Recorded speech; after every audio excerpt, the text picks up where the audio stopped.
God. Number 1, மேய்ப்பன் தன் ஆடுகளுக்கு தேவையான உணவு தண்ணீர் கொடுத்து போஷிப்பது போல் இயேசு கிறிஸ்துவும் தன்னுடைய ஆடுகளான நமக்கும் ஆவிக்குரிய பூமிக்குரிய மன்னா ஜீவ தண்ணீர் கொடுத்து கரிசனையோடு போஷிக்கிறார்.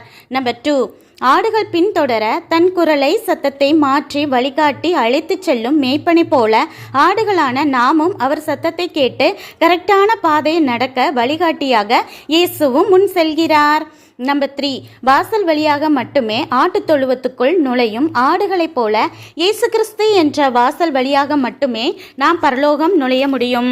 நம்பர் 4, தன்னை விட்டு வழி தப்பி ஓடி காணாமல் போன ஆடுகளை அலைந்து தேடி கண்டுபிடிக்கும் வரை பிரயாசப்படும் மேய்ப்பனை போல இயேசுவை விட்டு வழி விலகும் ஆத்துமாக்களை சிட்சித்து தம் பக்கம் திருப்பவே விரும்புகிறார். நம்பர் 5, எதிரிகளான ஓநாய் சிங்கங்களிடம் மாட்டிக்கொள்ள தன் உயிரையும் பற்றி கவலைப்படாமல் காப்பாற்ற போராடும் நல்ல மேய்ப்பனை போல பிசாசு வஞ்சக மனிதர்களிடம் மாட்டி தவிக்கும் தன் பிள்ளைகளை காப்பாற்றவே தன் ஜீவனையும் நமக்காக ஈந்தார். எங்கள் வீட்டுக்கு பின்னாடி யாரோ வளர்க்கும் ஆட்டுக்கு நான் அடிக்கடி காய்கறிகளை போடுவதுண்டு. அதுவும் என்கிட்ட பாசமாக இருக்கும். ஒரு சில நேரம் அது காணோம்னா ஆட்டை வித்துட்டாங்களோ, கறிக்கடைக்காரங்க அதை ஏதாவது செய்திருப்பாங்களோன்னு என் மனசு துடிக்கும். திரும்ப ஆட்டை பார்த்தா பிறகே நிம்மதியாக இருக்கும் எனக்கு.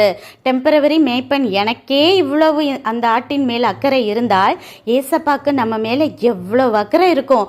அதனால் எல்லாவற்றிற்கும் மேய்ப்பனையே சார்ந்து கொள்ளும் ஆட்டை போல நல்ல மேய்ப்பனான இயேசுவையே நாமும் சார்ந்து கொள்வோம். நன்றி.